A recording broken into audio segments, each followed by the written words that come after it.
Está no ar o Oncoponto, o podcast do Grupo Sonhe, onde discutimos avanços, cuidados e inspirações em oncologia. Olá, bem-vindos a mais um Oncoponto, o podcast do Grupo Sonhe. Meu nome é Vivian Antunes e eu sou médica oncologista do Grupo Sonhe, especialista em câncer de mama. E hoje estou aqui com uma paciente muito querida, Michele Benassi.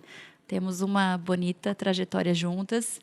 E o objetivo desse episódio é trazer um pouco para vocês que decidiram aqui nos escutar sobre a trajetória de uma paciente que tem câncer de mama e tocar em diferentes pontos, diferentes nuances aí desse momento, dessa trajetória, buscando entender um pouco como funciona a relação que a paciente tem com sua própria doença. Então, o que é valoroso para vocês nessa jornada, o que é valoroso de ter de conhecimento, o que realmente importa para vocês. Trazer um pouco também sobre a relação que se estabelece com os profissionais de saúde.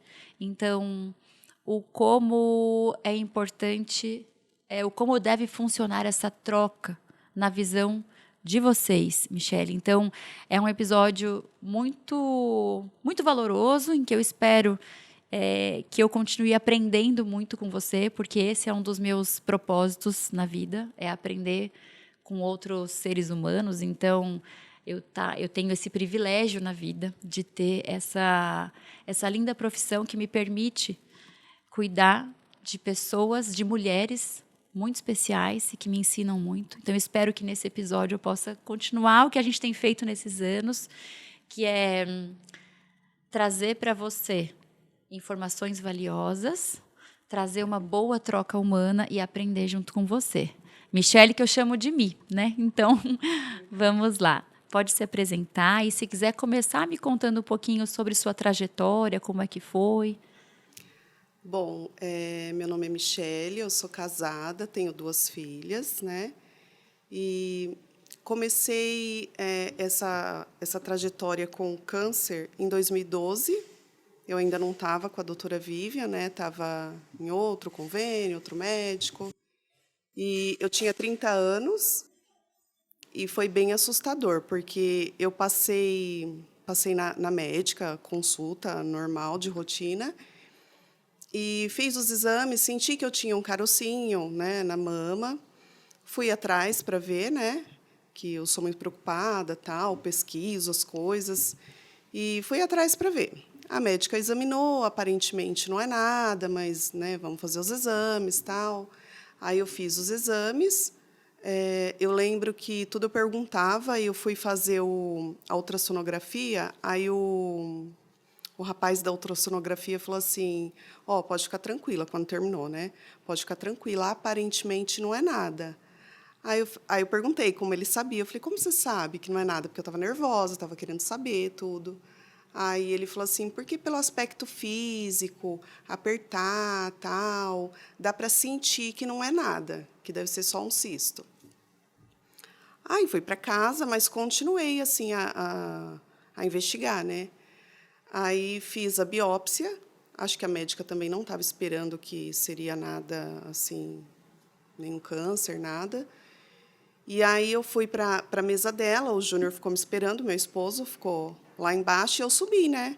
Mas eu estava até que tranquila, porque eu falei: né, tá todo mundo falando que não é nada, não deve ser nada mesmo, né? E subi, depois eu ia trabalhar, o Júnior ia me deixar no serviço. E aí ela falou: eu não recebi ainda seu exame e tudo, mas eu vou dar uma olhadinha aqui. Aí virou assim a tela do computador para ela e fez: "Ah!" Aí eu fiz: "Que foi?" Porque eu não esperava nada, né? Aí eu fiz: "É câncer?" Aí ela: "É." Então, assim, foi, acho que assustador para ela, que talvez não esperava, e para mim também, que achei que estava tudo certo, né? Como todo mundo estava falando: não é nada. Provavelmente não é nada. E aí ela começou a me dar aquele monte de papel. Olha, agora você tem que seguir aqui, você tem que procurar um oncologista. Agora, eu não sabia nem o que era oncologista. E aí eu desci assim, com aquele monte de informação, Não chorei lá com a médica, só fiquei assustada e ela falou, parece que eu não tinha entendido nada. Aí desci, entrei dentro do carro, aí o Júnior falou assim, e aí? Aí eu comecei a chorar, assim, soluçar. E aí, nesse momento que caiu a ficha, mas os dois perdidos, tipo, e agora? O que faz? Não, não vou trabalhar.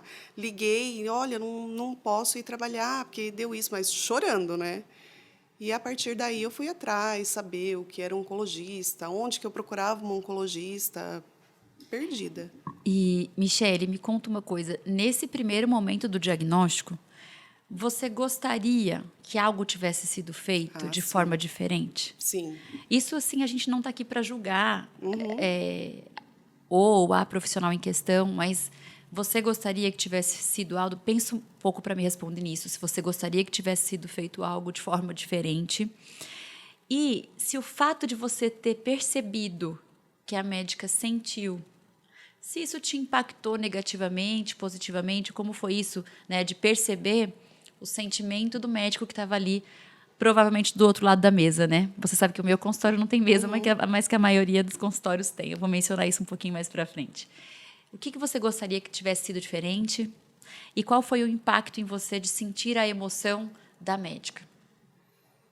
Eu acho que isso fez bastante diferença, porque assim, se de repente ela tivesse, assim como às vezes a gente conversa, né? Olha, aconteceu isso, mas agora você vai atrás de um oncologista, né? Um oncologista eu tenho de repente para te indicar, porque às vezes os médicos eles têm contato um com o outro. Ou se não tivesse um oncologista, falar, olha, eu tenho tal hospital que eu sei que atende, dá uma ligada lá. Então, assim, eu saí, assim, perdida, de verdade. Então, assim, e esse susto dela de repente, olhar e fazer... É uma coisa que, às vezes, você olha e fala assim, nossa, acabou, né? Tô com câncer. É uma coisa séria. Eu acho que você, então, sentiu uma insegurança nesse momento, quando você Sim, queria sentir um maior amparo, né? sim. Para te contar um pouco, Michele, a gente tem, dentro da graduação de medicina, né, uma, uma temática que é a comunicação de más notícias. E esse tipo de treinamento formal em comunicação, ele não era tão presente nas graduações de medicina há um tempo atrás. Então, eu mesma, né, quando eu me formei, isso não foi uma instrução que eu tive durante a minha graduação.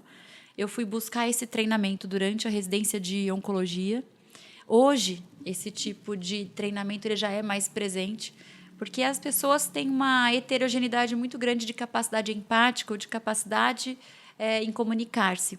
Então, existe sim uma atenção maior para isso hoje, que é essa capacidade de transmitir as notícias de uma forma que seja mais empática, que respeite mais o outro, ou que traga melhores desfechos ali iniciais. Então, eu acredito que o maior problema não é o paciente sentir a emoção do médico. Porque a relação médico-paciente, a gente tem essa relação de anos, e você sabe, ela é uma relação humana como outra. Assim como a gente tem uma relação com um filho, com um marido, com uma amiga, ela é também uma relação humana, né, bidirecional e com suas características específicas. Então, é claro que a gente está falando de uma relação humana com várias especificidades. Por exemplo, existe uma hierarquia do conhecimento técnico de uma doença com relação ao paciente. Então, o médico tem, tecnicamente, um conhecimento maior. Mas entre dois seres humanos que estão trocando ali informações, histórias, uma jornada, uma vivência, eu acho que durante essa jornada, minha impressão é que não traz um impacto negativo para o paciente quando você diz, e você já deve ter escutado isso de mim, então você vai se lembrar.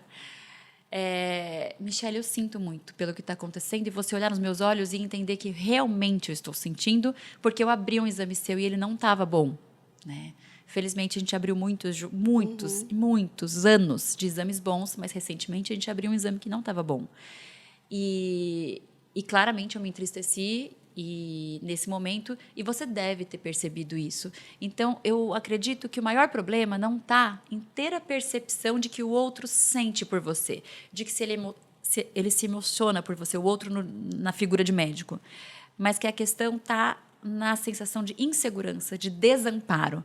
Então, provavelmente, quando eu te mencionei isso, você deve ter captado a minha emoção, você deve ter, logo em seguida, tido várias diretivas ali minhas do como eu ia lidar com isso, de como a gente ia se preparar, que não te deixaram nessa insegurança, apesar de haver angústia envolvida no sentimento negativo que a gente trouxe com a notícia.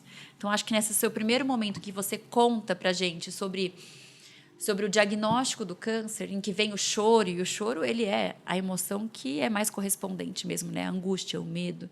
Mas você conta para a gente de sentir a emoção da médica, mas também de sentir esse desamparo. E na sua fala eu quero mencionar uma coisa que eu achei muito interessante, que eu falei, Michele, pode se apresentar, apresente um pouco da sua trajetória. E você falou, eu sou Michele, eu tive o diagnóstico com 30 anos, eu sou casada, eu tenho 2 filhas. E por que isso é muito importante da gente conseguir mencionar aqui, né, para quem está nos ouvindo? Porque você não apresenta só o seu câncer, ou você não apresenta o seu câncer em primeiro lugar. A doença, ela te aconteceu, ela é um ponto da sua trajetória, ela não é você, ela não te representa por inteiro. E você consegue, logo na sua fala mais intuitiva aqui, você consegue falar quem é você, as pessoas que te cercam, e não só em primeiro lugar falar sobre o adoecimento, né? Então, isso já fala sobre um segundo ponto que eu queria mencionar, que é sobre tudo que os teus exames não contam sobre você e o quanto é importante que quem te trata reconheça isso. Então, um exemplo de um exame que a gente faz muito, que é o PET-CT. Eu acho que toda paciente oncológica sabe o que é esse exame, mesmo pessoas que não são pacientes oncológicos já ouviram falar, né, desse exame, o PET-CT. Ele tenta te ver do fiozinho do cabelo aqui de cima até o dedão do pé, a gente olhar tudo que está acontecendo com o seu corpo.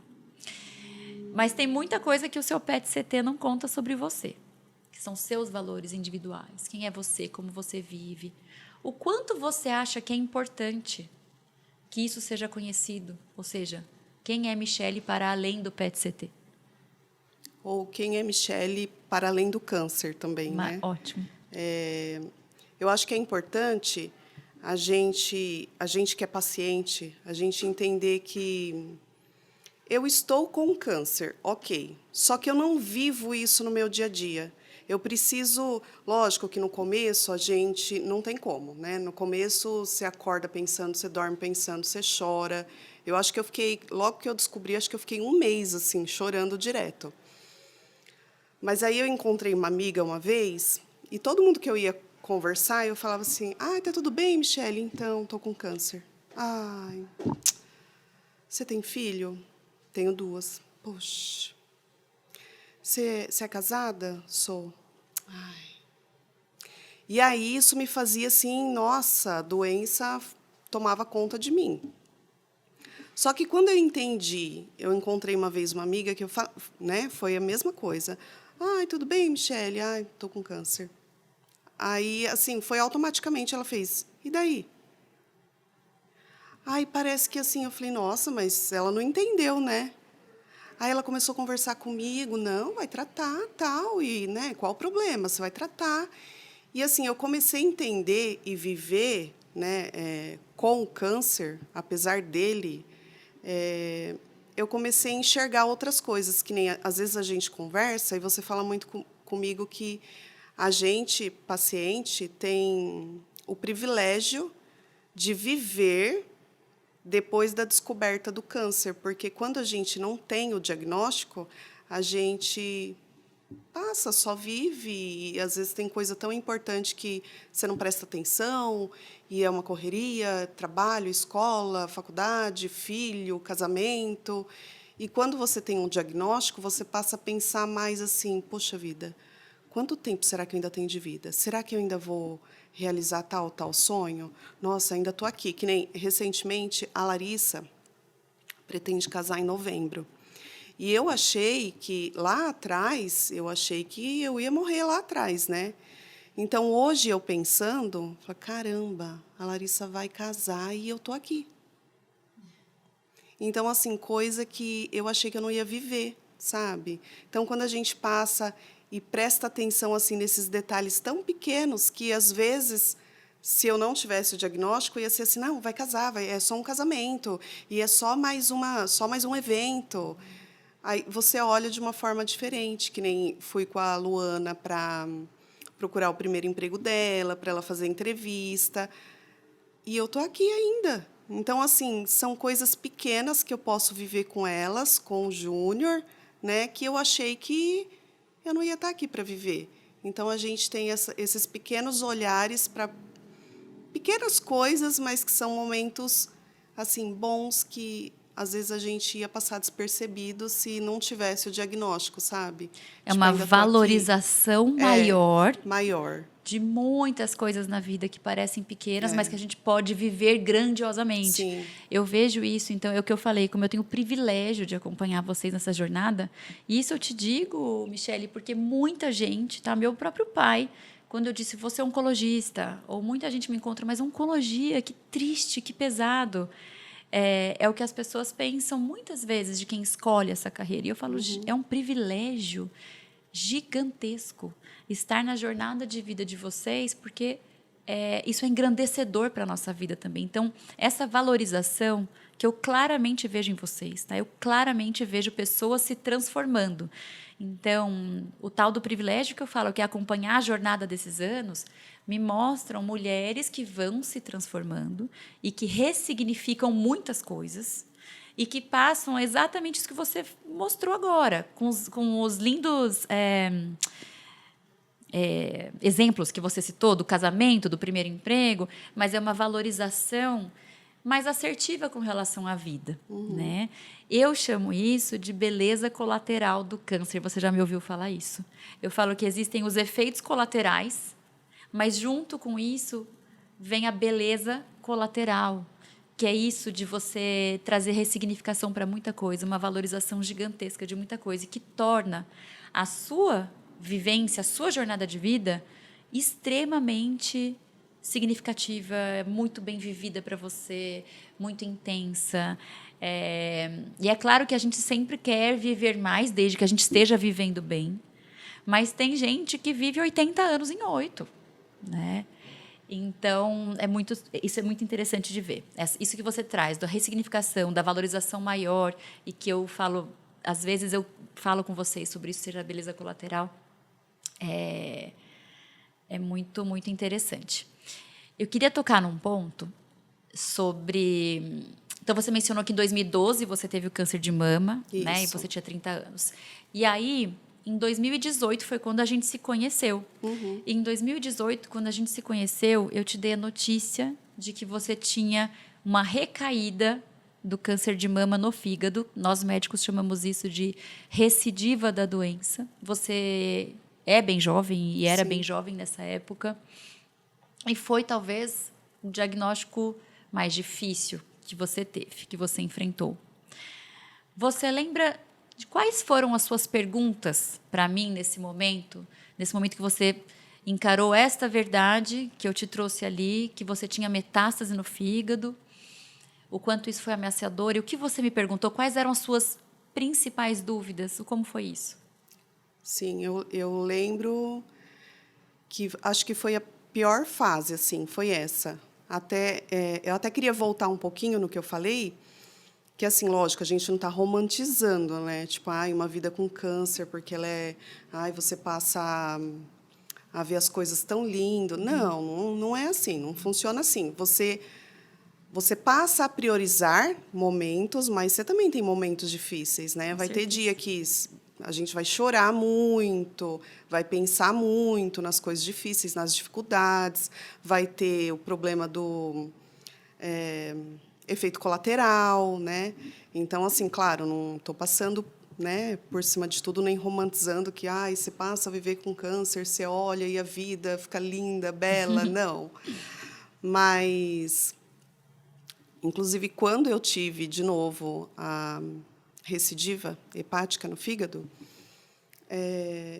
nesse momento eu pensei muito no filme A Culpa é das Estrelas, sabe? Que o rapazinho lá fala assim, eu acendi. Aí eu pensei isso também. Falei, nossa, eu acendi. Então, a partir do momento na minha cabeça que tivesse pontos assim de metástase, para mim era meio que ali determinado o fim, né?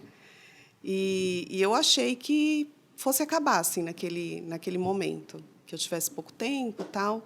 E eu lembro de ter assim muito em mente quanto tempo eu teria de vida, se espalhar mais. Nossa, eu tinha muita dúvida com relação ao tempo de vida, com relação à cura. Mas é possível curar? Pode curar? Quantas pessoas tem? Você tem algum paciente que já curou? Eu lembro que eu fiz essa pergunta, se tinha algum paciente que já tinha curado. E eu acho que a preocupação maior era essa, assim, sabe? Com relação à cura. Sim. Porque eu acho que a maioria das pessoas se preocupam na cura, né? Sim. Busca a cura física, né? Sim, então eu me lembro muito desse momento, me lembro bastante. Essa é uma pergunta extremamente prevalente para um oncologista. Então, eu vou curar ou não? Quanto tempo eu tenho de vida? E você me trouxe muito, Michele, também a dor pelo outro. Então, era assim, Vivian, estão me perguntando se eu sou paliativa. Estão me perguntando o que eu respondo, se eu vou curar ou não. Então, você trazia a dúvida por você e trazia pelos outros, né? E essa, claramente, é uma pergunta muito difícil, extremamente complexa de ser respondida, não só pela dificuldade por, muitas vezes, a notícia ser ruim, ou por ela passar, muitas vezes, pelo não sei, e ao não sei, extremamente complicado de lidar, porque você está perguntando algo crucial para a sua vida. E talvez não exista uma resposta tão detalhada a contento. Então, quando a gente coloca um pingo de não sei nisso, a angústia é deste tamanho, né? E naquele momento, é bem interessante da gente pensar que eu fiz com você a reflexão que eu faço com as minhas pacientes de o quanto essa resposta, o quanto você está preparada neste momento para essa resposta, o quanto essa resposta, ou seja, o quanto você já tem de arquitetura emocional para lidar com isso, o quanto essa resposta te ajuda hoje, porque para algumas pacientes ela realmente só vai viver bem se ela conseguir essa resposta. Uhum. E algumas entendem que não tinham nem parado para pensar se essa resposta iria ajudar e se quer essa resposta agora. E eu sempre coloco a questão da incerteza. Medicina não é matemática, então se eu tiver responder, mas houver um pingo de incerteza nisso, ou de uma margem muito grande nisso, como vai lidar com isso? Então a gente fez essa ressalva. E aí eu te respondi que você estava começando um tratamento que naquela época era extremamente inovador. E que a gente já tinha os primeiros dados publicados. Você sabe que nós, oncologistas, a gente trabalha com muito, né? Com o dado científico. Então, a gente vai ver realmente se o tempo de vida aumentou das pessoas com aquele remédio, se os tumores realmente diminuíram. E, naquele momento, você teve que lidar com uma incerteza que é um remédio novo. E eu te disse o dado que a gente tinha. E eu não sabia naquela época, porque ninguém sabia, que 15% a 20% das pacientes poderiam se curar. Mas eu lembro de te dizer que, aos olhos da ciência, a cura era improvável. Mas que a gente precisava focar em como você ia viver, né? Além do quanto, mas como. Então, o quanto é claro que ele é importante. Nós, médicos, a gente não nega essa pergunta de vocês, ela é relevante. Colocando o ponto aqui do médico para os pacientes que estiverem nos ouvindo, né? É uma resposta que tem uma grande complexidade. Então, é isso. Não só na dor pela resposta, de que às vezes é difícil, mas pela própria subjetividade. E naquele momento, a gente não sabia disso.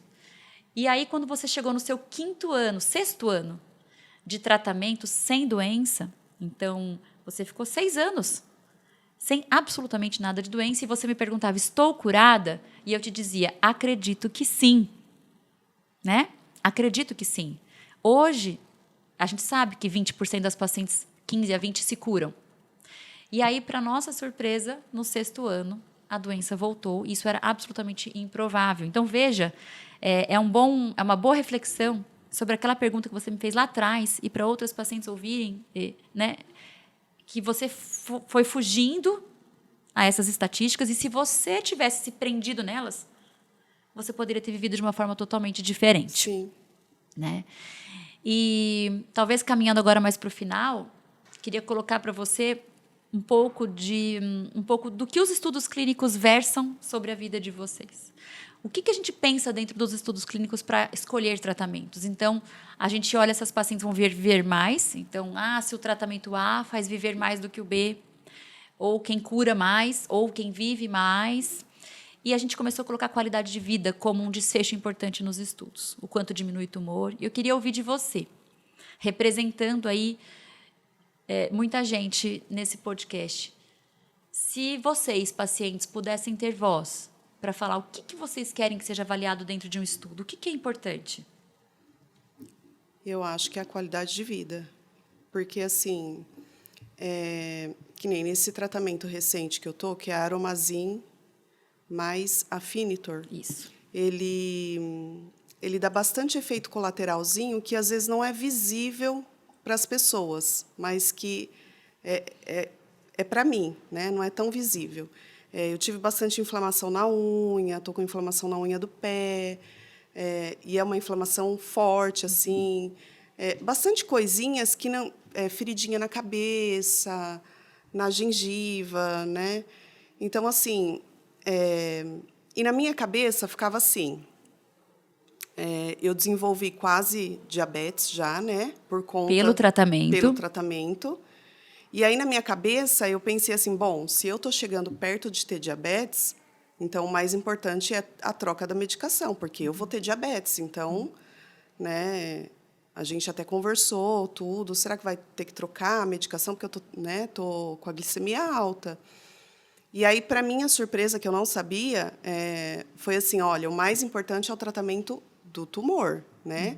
Se você vai ter diabetes e é consequência, às vezes, da medicação, que, às vezes, as pacientes, às vezes, não entendem que, poxa, mas está aliviando isso, mas está piorando isso. Mas o que é melhor para mim, como paciente, né? E o que é melhor para mim, como qualidade de vida? A diabetes eu consigo tratar. O câncer, se eu trocar a medicação, talvez não, né? Talvez a gente mude para uma coisa que está dando certo, mas vou mudar porque ela está com a glicemia alta e não é interessante. O interessante é que eu esteja bem no sentido do tumor, do câncer, ele, né, esteja fazendo efeito, do que trocar por conta da glicemia estar alta. Então, assim, a qualidade de vida eu acho que é o primordial, que nem às vezes eu converso com algumas amigas assim que às vezes têm dificuldade para dormir, e eu conto, porque eu tomo esse remédio. Ai, não, mas para de tomar. Não, mas pede para Deus te curar. E assim, claro, né, Deus, se ele quiser, ele cura, obviamente, eu creio nisso. Mas, às vezes, as pessoas não entendem que a medicação ela está ali para ajudar, né? Então, assim, se eu for ter qualidade de vida e precisar tomar uma medicação para que eu durma melhor, para que eu não acorde com dor de cabeça, eu vou preferir, né? Então, a gente pesa, né, na balança o que é melhor. Exatamente. Então, nessa sua fala, e entrando aqui no nosso desfecho final da conversa, duas coisas que me ficaram muito importantes, que é na sua visão, na visão da paciente, né, na sua visão representando aqui as pacientes, qualidade de vida é um desfecho primordial. Sim. E aí, Michele, para te contar que esse desfecho, qualidade de vida, ele ficou ausente dos estudos em oncologia por muitos anos. Hoje, esse desfecho está cada vez mais valorizado. No meu entendimento, ainda a valorização de qualidade de vida é menor do que deveria ser. A gente vê claramente que não importa só o quão longo a gente vive, mas o como a gente vive. E colocar vocês na posição central de informar o que importa para vocês é primordial, né? Sim. Então, isso a gente tem a ciência está olhando mais para isso. E outra coisa que você mencionou na sua fala e que eu queria realmente tocar aqui, você fala de muitos conhecimentos técnicos sobre a sua doença. Então, você fala sobre o diabetes que foi gerado pelo tratamento, sobre possibilidade de controlar o diabetes e não trocar o tratamento, mas você sabe que existem possibilidades de troca de tratamento, inclusive você sabe as opções, né? E detalhes sobre essas opções. E aí eu queria saber, essa vai ter que ser nossa última bate-bola aqui pergunta o quanto é importante para você ter o conhecimento sobre a sua doença, então saber detalhes e ter isso passado para você, ou seja, que eu passe para você as informações científicas de uma forma adaptada, eu digo palatável, para que você consiga entender e para que você possa compartilhar suas opções. Porque hoje você sabe que eu teria para você mais de uma opção de tratamento. Sim. E tem tratamento que seria na veia, tem tratamento que faz cair cabelo, ou que não faz, um que dá diabetes, ou que não dá. E, felizmente, hoje na ciência, a gente tem mais de uma possibilidade, né? E você compartilha isso comigo. Né? Eu queria que você contasse, para finalizar, um pouco do quanto você acha que isso é relevante. Entendendo que o compartilhar não é uma forma de transmitir a responsabilidade do médico na tomada de decisão. Então, não é isso. Não é tirar o peso do médico, né? Ou tirar o peso dessa decisão. Mas é conquistar uma decisão que entenda os seus valores e te mostre essas possibilidades. Então, eu queria que você falasse um pouquinho se é importante para você entender características do seu adoecimento, dos tratamentos e como você se sente sendo parte ativa na tomada de decisão da sua vida, do seu tratamento.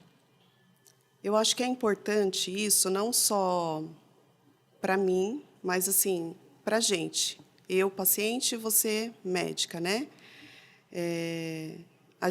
A conversa que a gente tem, o que é passado para mim com uma certa... Ai, como que eu vou dizer? Por exemplo, eu sei que o que eu vou te perguntar vai vir para mim como uma resposta sem rodeio. Você vai conversar comigo, entendendo aquilo que eu preciso, entendendo as minhas prioridades, mas você vai ser sincera comigo. E por que é importante eu saber? Porque eu acho que isso, além de eu pesquisar, você pode tomar, de repente, o remédio tal, a próxima vai ser tal remédio. Às vezes eu pesquiso o que o remédio tem de efeito colateral, eu preparo a minha mente para... Bom, então, há a possibilidade de queda de cabelo. Então, não é uma coisa assim que eu vou me assustar ou que eu não vou saber o que está acontecendo. Porque, às vezes, a gente tem uma determinada igual da unha. Se eu não soubesse, não tivesse lido, eu tenho mania de ler bula também. Se eu não tivesse lido, por exemplo, que um dos efeitos colaterais seria inflamação na unha, tal, se a gente não tivesse tido essa conversa, ia passar despercebido. Né? E, às vezes, eu ia achar que ia tratar como uma outra coisa. Né? Então, assim, é importante tanto para mim como para minha família também. Eu posso passar para eles, olha, o que tem daqui para frente, não é tão ruim quanto parece, acalmar o coração também, né, daqueles que compartilham comigo, que está junto comigo, que é a minha família. Então, eu acho que é importante, sim, a gente saber, a gente pesquisar, ter uma conversa franca, confiar, né? Ter aquela confiança de saber assim, não, eu sei que se eu perguntar, ela vai ser sincera comigo, e se ela não souber, ela vai ser sincera, vai falar assim, olha, a gente ainda não sabe o que vai fazer daqui para frente. Então, assim, eu acho que isso é primordial, essa confiança, né, que você tem com o médico, com a médica, no meu caso. Parece que, assim, não é nem uma consulta, né? A gente, às vezes, deixa de lado e fala assim, mas, apesar disso, apesar da doença, como que você está, né? Como que está a loja? Como que está a Larissa? Como que está a Luana? E a faculdade? Ainda está namorando? Então, assim, a gente acaba tendo essa troca, sem deixar de lado as informações que são importantes, né? Então, assim, acaba virando um vínculo, não só de médico-paciente, mas de uma amiga também, né? E essas informações são super importantes, assim, faz parte de como eu vou lidar daqui para frente, sabe? Faz parte de acalmar o coração, de saber o que vai vir daqui para frente, qual a possibilidade, o que eu tenho até de esperança, né? Porque, assim, às vezes a gente está tão para baixo achando que tudo vai acabar ali, e, às vezes, a gente não tem mesmo assim, um conhecimento do que vem, e acho que isso não é legal, sabe? Assim, você não ter esse conhecimento, ou você poder ter esse conhecimento, mas abrir mão de ter esse conhecimento, de não conversar. Ah, não quero saber. Não quero saber, só manda aí o que eu tenho que fazer, porque assusta, o que vem depois assusta, né? Porque é muita coisa, é uma carga, né? É um peso. Michele, pegando nessa sua fala, você fala sobre vínculo e confiança. Então, quando eu falo da relação médico-paciente como sendo uma relação humana como outra, eu já perguntei isso para diversas pacientes. Então, é vínculo, confiança como pilares essenciais, porque tudo que eu vou te transmitir ali de conhecimento, né, se você não tiver confiança de que o que eu estou falando é verídico, né, é verdadeiro, de nada adianta. E se você não sente que eu realmente me importo com você e com o problema que nós temos ali juntas, né, o problema não é seu, ele é nosso, também de nada adianta. Então, acho que na sua fala, você falou sobre vínculo e confiança. E, finalizando, falando um pouco disso, né, do que é importante nesse compartilhar de decisão, eu sou uma grande entusiasta dessa medicina que não é a medicina autoritária em que eu escolho o seu tratamento, sem compartilhar com você as possibilidades, o como isso te afeta, ou sem deixar que você participe dessa tomada de decisão de forma ativa, porque você também está cuidando junto comigo do que é mais valioso, que é a sua vida, né? Bom, a gente poderia conversar mais tempo, talvez a gente possa combinar mais podcasts, porque eu já pensei aqui em outros assuntos. Por exemplo, me veio à cabeça a gente falar sobre as filhas e como a gente lida com os filhos. Talvez fique um gancho aí para um próximo podcast. Mas a gente finaliza aqui essa conversa. Eu te agradeço genuinamente por você ter partilhado desse momento comigo. Eu que agradeço. E com tantas outras pessoas. Obrigada. Eu que agradeço. Obrigada a todos vocês que escolheram nos escutar aqui em mais um Oncoponto do Grupo Sonhe. Está no ar o Oncoponto, o podcast do Grupo Sonhe, onde discutimos avanços, cuidados e inspirações em oncologia.